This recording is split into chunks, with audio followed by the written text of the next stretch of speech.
Hello hello hello and welcome back again दोस्तों। एक और एपिसोड के रिव्यू में आपका स्वागत है। दोस्तों, आज का जो हाईलाइट पॉइंट था, एलिमिनेशन, दो दो एविक्शन एक साथ। बहुत कम बार ऐसा देखा गया है कि दो एविक्शन एक साथ हुए हों। लेकिन ये विशाल तो विशाल ही जैसे काम कर रहा है। विशाल इतना इमोशनल क्यों है भैया? कोई भी आए, 2 दिन के लिए गया हो अंदर या 4 दिन के लिए गया हो, उसके लिए रोना शुरू। सना सुल्तान से कोई उसका लेना देना नहीं है, उसके लिए रोना शुरू। आज देखा गया कि एक एस्ट्रोलॉजर आया, उसके लिए भी रोना शुरू। इतना इमोशनल? भाई इतने इमोशनल क्यों हैं आप? ऐसी क्या क्या खाते हैं आप? वेजिटेरियन है इसलिए? इतना इमोशनल नहीं हुआ जाता यार, थोड़ा स्ट्रांग रहो। जो बंदा घर से बाहर जा रहा है, एविक्ट हो रहा है, उसके आंसू नहीं निकले, वो इमोशनल नहीं था, वो बिल्कुल बढ़िया करके कि भाई मचाएंगे अपन बाहर भी अंदर भी, ये वो चिल था। लेकिन ये इतना इमोशनल, बाकी कोई घर वाला, किसी लड़की के आंसू नहीं निकले, इवेंट की शिवानी के भी आंसू नहीं निकले। ये आंसू बहा रहा है विशाल। विशाल मतलब विशाल ही हो गया है ये तो सच में। कभी कभी गुस्सा आने लगता है यार इस पे भी, कि मैं उस वे में नहीं बोल रहा था, मैं उस वे में नहीं बोल रहा था। आज भी विशाल के चक्कर से ही सना मकबूल बाहर वाला होते होते रह गई। ये क्यों प्रिडिक्शन करना होता है इसको यार? बाहर वाला जो मर्जी बने, कि सर मेरा वो वे में मतलब नहीं था, मेरा वो वे में मतलब नहीं था, मैंने प्रिडिक्ट किया था लेकिन मेरा वो वे में मतलब नहीं था। भाई बस कर प्रिडिक्शन करना।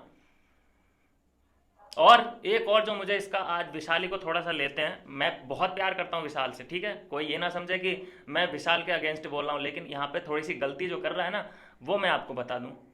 आज क्या बोला है विशाल ने कि नेजी को यार अपने ग्रुप में बिठा लेते हैं, बेचारा नेजी अलग थलग पड़ रहा है, और उसके जो दो दोस्त हैं वो भी इविक्ट हो चुके हैं, तो उसको अपने ग्रुप में ले लेते हैं। और यहाँ पे फिर सना मकबूल तो बैठी है बाहें फैलाए नेजी के लिए। अरे हाँ यार, मैं जानती हूँ उसकी फीलिंग्स को, बेचारा वो बोल नहीं पाता है, नहीं तो वो बहुत अंदर से, समझ रहे हैं आप, वो बोलता नहीं है, लेकिन मैं जानती हूँ उसके दिल का हाल, उसको अपने ग्रुप में लेना पड़ेगा।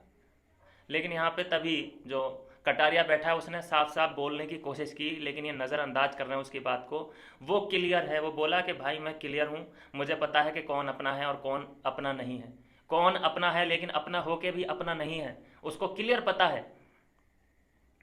नेजी इनका दोस्त कैसे हो गया? नेजी हर बार एविक्ट आई मीन नॉमिनेट करता है शिवानी को, हर बार पॉइंट पॉइंट आउट करता है, 24 घंटे उसको निकालने की कोशिश करता है, और कटारिया के भी ऊपर वो हमेशा उंगली उठाता है। तो वो कैसे इनके ग्रुप में शामिल हो रहा है? और ये पहल किसने की है? विशाल ने की है, कि विशाल को अपने उसको नेजी को अपने ग्रुप में लेते हैं। What the hack! ये विशाल का विशाल ही हो गया ये, और कुछ नहीं है। लड़कियों जैसे कारनामे कर रहा है, हर किसी के सुख दुख में साथ दे रहा है। भाई विशाल, तेरा विशाल, कटारिया, तुम दोनों ठीक लग रहे हो, तुम 3 हो 4 हो ठीक लग रहे हो, लेकिन ये नेजी को क्यों अंदर लेके, तुम्हारे पीठ पीछे वो क्या क्या बातें करता है, छुरा भोंकने की दोनों के लिए बातें करता है, वो तुम लोगों को समझ में नहीं आ रहा है। कटारिया के पीछे पड़ा है वो, शिवानी के पीछे पड़ा है वो, 2 लोगों के पीछे पड़ा है तुम्हारे ग्रुप में से वो, फिर भी तुम्हें उसको अपने ग्रुप में लेके आना है। तो ये मुझे बात यहाँ पे विशाल की बिल्कुल बकवास लगी, बिल्कुल बकवास, बिल्कुल काबिले बर्दाश्त है ही नहीं ये चीज़। ठीक है, अगर मान लीजिए कि ये इनमें इस ग्रुप में से 2 बंदे चले जाते, मान लीजिए इस ग्रुप में से 2 बंदे चले जाते, तब क्या होता? तब वहां पे तुम्हें पनाह मिलती क्या उस ग्रुप में? या नेजी तुम्हें अपने यहाँ पनाह देने वाला था? और वो मजाक उड़ाता, और भाई चले गए सब तेरे दोस्त, अब तू रह गया अकेले मेरे दोस्त, हिला लो घंटा। फिर हर किसी के लिए भाई आंसू नहीं बहाए जाते, अपने के लिए बहाए जाते हैं। अपने के लिए बहाए जाते हैं। हर किसी के साथ में इमोशनल तुम्हारा कार्ड चल रहा है। देखिए, मैं तो भैया जो गेम सुधारा है आज, अरमान मलिक भैया, उसकी इतनी प्रिडिक्शन कैसे सही निकल रही है मुझे समझ नहीं आ रहा। उसने सबसे पहले प्रिडिक्शन की थी कि पायल जाने वाली है, पायल चली गई। उसने प्रिडिक्शन एक और की थी कि वीकेंड के वार पे एलविश यादव आने वाला है, वो आके चला गया। ये प्रिडिक्शन हो की थी उसने कि एलविश यादव आएगा वीकेंड के वार पे, लेकिन हालांकि ये पता नहीं है अरमान मलिक को कि वो आया था स्टेज पे, लेकिन वो जब बाहर आएगा तब पता चलेगा कि हाँ, जो मैंने प्रिडिक्ट किया था कि एलविश यादव आने वाला है वो आया था। लेकिन अंदर वालों को नहीं पता चला, क्योंकि ये लोग मिलवाए नहीं। क्या हुआ क्या नहीं हुआ, क्यों नहीं मिलवाया, समझ नहीं आया वो तो। लेकिन ये दूसरी प्रोडिक्शन, तीसरी आज पहले ही बोल दिया था अरमान ने कि आज अदनान और सना सुल्तान जाने वाले हैं, ये इविक्ट होने वाले हैं। बिल्कुल आधे घंटे बाद ही वो लोग इविक्ट हो गए। क्या है भैया ये बंदा भाई, तभी तो दो दो बंदियों को हैंडल कर रहा है। और जो ये नाटक चल रहा है बाहर पायल का कि मैं तो अब तलाक लेने वाली हूँ, मैं अब सुनने नहीं वाली किसी की जैसे ही अरमान आएगा ना बाहर और वो सब चीज़ें ऐसे हैंडल करेगा स्मूथली कि ये जो हवा चली थी तलाक तलाक की कहाँ से कहाँ उड़ गई किसी को कुछ पता नहीं चलेगा। खैर बहुत बढ़िया आज गेम। मैं तो इस बात से हैरान हूँ कि चलिए अदनान चला गया, सुल्तान चली गई, ये दोनों चले गए, किसी को कोई फ़र्क नहीं पड़ा। लेकिन अगर मान लीजिए इस ग्रुप में से कोई चला जाता, शिवानी चली जाती या मकबूल चली जाती या पांडे चला जाता या फिर कटारिया चला जाता तो क्या हाल होता भाई। बहुत बुरे हालात हो जाते व्यूवर्स के, क्या देखते फिर वो बिग बॉस के अंदर। उधर रणवीर जी हैं, वो किसी के साथ ना लड़ाई करें और ना वो करने दें। उधर आज देखा गया साईं केतन, किसी किसी ने देखा साईं केतन को कि गेम में वो फुल फुल तरीके से इन्वॉल्व हो, कोई इन्वॉल्वमेंट नहीं, बस उसने अपना टास्क कंप्लीट किया 1 2 3 4। बाकी जो किसी को प्रोवोकिंग करना होता है, किसी को परेशान करना होता है, ऐसा उसने नहीं किया। इन्वॉल्वमेंट ही नहीं है उसको अपने से मतलब। और आज देखा गया जो विशाल नेजी को अपने ग्रुप में बिठाना चाहता है, आज ये देखा गया कि जब कटारिया 1 2 3 कर रहा था अपने नॉमिनेशन मतलब एविक्शन जो टास्क था वो कर रहा था, तो नेजी कितना परेशान कर रहा था उसको, ये नहीं दिखा विशाल को। क्या है ये माइंडसेट, क्या है कोई मुझे बताएगा। एविक्शन के लिए वो टास्क चल रहा था, सीरियस टास्क था, उसमें फुल नेजी ने जोर लगा दिया, ठीक है, कि कटारिया को किसी भी तरीके से डिस्ट्रैक्ट किया जाए। लेकिन चलिए ऊपर वाले की निगाह ठीक थी कि सब कुछ ठीक हो गया। तो यहाँ पे नेजी को अपने ग्रुप में शामिल करने की बात चल रही है। और ये मकबूल मकबूल कह रही है कि हम दोनों बेस्ट फ्रेंड तो नहीं, फॉर एवर मैं तुम्हारे साथ रहूँगी। नेजी से बात कर रही है वॉशरूम एरिया में। तो ये दोनों दोस्त हैं, सीक्रेट सीक्रेट, ये बहुत गहरी दोस्ती है इन दोनों के बीच में। लेकिन मकबूल की क्या है परेशानी, क्या है उसकी मजबूरी, क्या है कि वो इन लोगों के ग्रुप में बैठना पड़ता है उसको। क्यों बैठना पड़ता है? क्योंकि यहाँ से ताकत मिलती है, यहाँ से वोट मिलेंगे। उधर तो मिलने के नहीं, उधर तो असली चेहरा जान चुके हैं मकबूल का। लेकिन इधर की तरफ थोड़ी सिंपत्ति है, इधर की तरफ थोड़ी वाइब मैच करती है, इसलिए बैठती है वो। और सब लोग चलिए उसको जगह भी देते हैं, मेन मेंबर है। लेकिन वो नेजी को जो खींचने की कोशिश कर रही है अपने दोस्त को, तू उसके पास जाके बैठना, तुझे कोई परेशानी थोड़ी है, लेकिन तू उसको यहाँ क्यों बुला रही है? कटारिया का वो कट्टर दुश्मन है, शिवानी का वो कट्टर दुश्मन है, फिर उसको क्यों खींचा जा रहा है इस तरफ? मकबूल खुद तो डूबेगी। मुझे पता चल गया कि ये डम लड़की है भाई। इसका कुछ आप मुझे अभी तक का बता दीजिए, कोई ओपिनियन इसका ऐसा कुछ रहा हो। फाइट करनी इससे आती नहीं है। इसको एक टास्क दिया गया था जब बाहर वाले को पकड़ना था, और उसी वक्त जब सीआईडी वाला वो टास्क था अरमान मलिक के साथ, तो अरमान मलिक ने ही सब सवाल किए थे। अरमान मलिक ने ही अपनी तरफ से एफर्ट डाला था कि कौन है बाहर वाला, उसको पकड़ो पकड़ो। इसके पास कोई सवाल ही नहीं होते हैं सामने वाले के लिए, क्या है क्या नहीं है। ये सिर्फ ग्लैमर के बलबूते है, वहाँ पे ग्लैमर है, थोड़ा सा खूबसूरत है ये ऑल कंटेस्टेंट में से, ठीक है, इसलिए वहाँ पे टिकी हुई है। अदरवाइज और जो इसको वोट मिल रहा है वो भी इसीलिए मिल रहा है क्योंकि इसकी जोड़ी वायरल है विशाल के साथ, नेजी के साथ। लोग इसलिए देखना चाहते हैं कि चलो कोई तो ग्लैमर अंदर रहे। अदरवाइज ये काम इसके ऐसे हो रहे हैं ना। आज देखा डम लड़की को बाहर वाला बनाया गया और 5 मिनट अपनी गद्दी नहीं संभाल पाई। ये कर रही है डम्मेस्ट लड़की। फिर विशाल की तरफ इशारा कर दिया। फिर विशाल भी इतना बेवकूफ़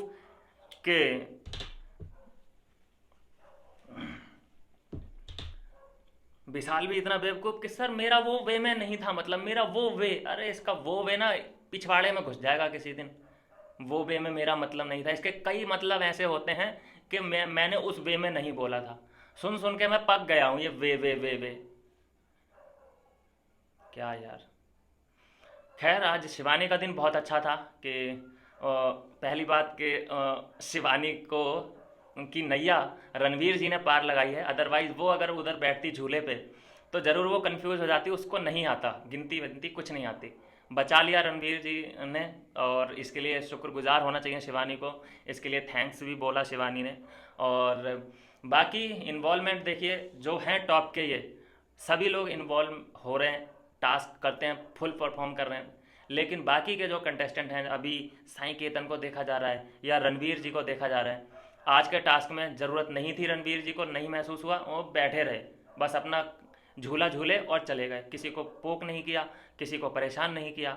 अरमान हर तरीके से, जहाँ भी देखो ऐसी जगह जहाँ पोक करना है, किसी को परेशान करना है, सबसे आगे अरमान मिलेंगे आपको। तो अरमान तो हर तरीके से, चाहे विलेनगिरी हो, चाहे प्रिडिक्शन करना हो, हर जगह से अपना 100% दे रहा है। ऐसी कैप्टेंसी हो या बाहर वाला हो, बाहर वाला अभी तक बना नहीं है, लेकिन जो कैप्टेंसी है अच्छे से निभाई है उसने।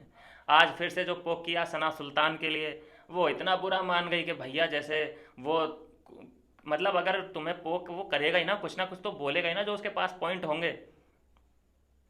तुम जो परेशान कर रही हो इतने दिन से ऑडियंस को, कभी एयर होस्टेस बनती हो, कभी आज मछली बनी थी, और एक करेक्टर और था ज़मीन बेचने वाला, क्या बोलते हैं उसको, बिल्डर वगैरह।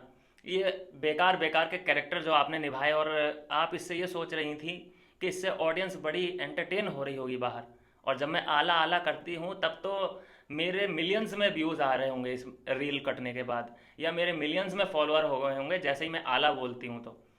तो ये भ्रम उसका बाहर आते ही निकल गया होगा। खैर, जो उसकी है फ़ैन फॉलोइंग, उसमें कम से कम 1 लाख और फॉलोअर्स बढ़ गए होंगे जो आला को पसंद करते होंगे। अदरवाइज़ तो मुझे नहीं लगता कि इस तरीके का कंटेंट अपने इंडिया में देखना पसंद करते हैं। आला की सब जाला निकाल दिया, उसकी उर्दू की वाट लगा के रख दी, वीकेंड के वार पे भी निकाली, और बार बार फिर मौका मिला अरमान मलिक को भी कि भाई तूने उर्दू के नाम पे हमारा काटा है और कुछ नहीं है। मैं एक बात कहूँगा, देखो जो शुरू में हमें लग रहा था ना कि अरमान मलिक बिल्कुल शो से बाहर ही है, अब इसका कुछ भी कंटेंट नहीं बचा, इसके बस की बात अब नहीं है आगे जाना, भाई पूरा गेम के अंदर है वो, ठीक है। एक ग्रुप है वो रणवीर का और अरमान का, और अरमान उसमें से मैन है। वैसे ही इधर ये 4 लोग हैं, ये 4 वर्सेज उधर एक अरमान, क्योंकि ना ही वो साईं केतन लड़ाई करता है, वो लड़ाई करता है, उसकी लड़ाई अलग ही होती है, वो सीधे हाथापाई पे उतरता है। और रणवीर जी की बातों से होती है, तो बातों में वो ना ही गाली गलौज का इस्तेमाल करें, ना ही वो फिजिकल हो सकते। तो उधर एक ही बंदा है जो कि फिजिकल होने के लिए भी तैयार है, और गाली गलौज करने के लिए भी तैयार है, पोकिंग करने के लिए भी तैयार है, और इधर ये चारों हैं। तो उसका गेम ऑन है, ठीक है, अरमान का गेम वर्सेस इधर चारों का गेम ऑन। आगे जाके देखना ऐसे हालात बनने वाले हैं कि ये 4 में फूट पड़ेगी, फूट पड़नी चाहिए इनमें यार। ये विशाल कैसे नेजी को अपनी तरफ ले रहा है, मैं तीसरी बार इस वीडियो में ये मुद्दा उठा रहा हूँ। नेजी को कैसे, मतलब सॉफ्ट कॉर्नर है, क्योंकि नेजी अटैक कर रहा है शिवानी पे, कटारिया पे अटैक करने के लिए तैयार है, तो मकबूल और विशाल कैसे उस तरफ अट्रैक्ट हो रहे हैं, नेजी की तरफ। आज भी देखा गया उस गंदे आदमी ने फ्लश नहीं किया था। कोई अगर उसका है फैन तो उसकी टट्टियाँ वट्टियाँ साफ करो जाके। इतना बूढ़ा हो गया, इतना खा खा के पेट उसका ऐसा हो रखा है, लेकिन भाई वो फ्लश नहीं करता है। शुरू में ही हमें वो सीन दिखाई दिया आज के एपिसोड में, कितनी बेइज्जती नेशनल टेलीविजन पे तुम्हें वापस भेजा अरमान ने, सही किया, जा बेटे फ्लश करके आ। उसको फ्लश करना नहीं आता, कह रहा वो भाई वो अंदर तो गया था लेकिन वो फिर से बाहर आ गया, भाई वो अंदर तो, व्हाट द रबिश यार। कौन है ये फैंस जो कि उसके गानों को सुनते हैं, उसके रैप को सुनते हैं, उसके, एक काम करो रैप है बाद में सुनना, सबसे पहले सुबह सुबह जाया करो और उसका फ्लश करके आया करो, ठीक है। उसको फ्लश करना नहीं आता, फिर से कहूँगा उसको फ्लश करना नहीं आता, फ्लश करना नहीं आता। वो एक्सक्यूज़ देता है, नींद में जाता है, करता है, और बिना फ्लश एक बार दबा दिया बटन ऐसे करके, मुंह तो उसका ऊपर रहते ही फ्लश ऐसे बटन दबाया और बस आ गया, फिर उसको वापस नहीं मुड़ के देखना है। जो बोलता है ना कि भाई मैं उधर ही खड़ा था, मैं देख रहा था कि गया कि नहीं गया, अरे अंदर कैमरा थोड़ी ना लगाए, वो तो अब प्राइवेट चीज़ है। फ्लश करना नहीं आता, बताइए। हम इस बारे में यहाँ वीडियो में बात कर रहे हैं कि उस गैंडे, आई मीन गैंडे नहीं, नेजी भाई बोलेंगे यार, नेजी भाई से फ्लश करना नहीं आता। शर्म की बात है, शर्म की बात। लेकिन उसको फिर भी शर्म, सना मकबूल इम्प्रेस है उससे यार, विशाल इम्प्रेस है। नेजी को दोस्त बनाओ सबसे पहले, एक काम करो, सबसे पहले इसको विशाल को और मकबूल को नेजी के पास भेजो। कटारिया भाई मैं बता रहा हूँ, ये दोनों नैया डुबा देंगे आपकी। ये मकबूल को किनारे करो और विशाल को भी किनारे करो, जा तुझे उसके लिए चुनो उसको, या तो मेरे को चुन या उसके पास जा। भाई वो सीधे सीधे इन दोनों पे अटैक कर रहा है, शिवानी पे और कटारिया पे, तो जो हमारे दोस्त का दुश्मन है वो हमारा दोस्त कैसे हो गया। चलिए कल के एपिसोड में देखने को मिल जाएगा क्या क्लियरिटी रहती है। मेरे हिसाब से तो नेजी का गेम बिल्कुल ख़त्म है यहाँ से, क्योंकि उसके दोस्त सभी लोग जा चुके हैं, और अगर विशाल और मकबूल उसको अपने ग्रुप में शामिल करते हैं तो इनसे बड़ा होतिया और कोई नहीं है। मिलता हूँ नेक्स्ट वीडियो में नई अपडेट के साथ।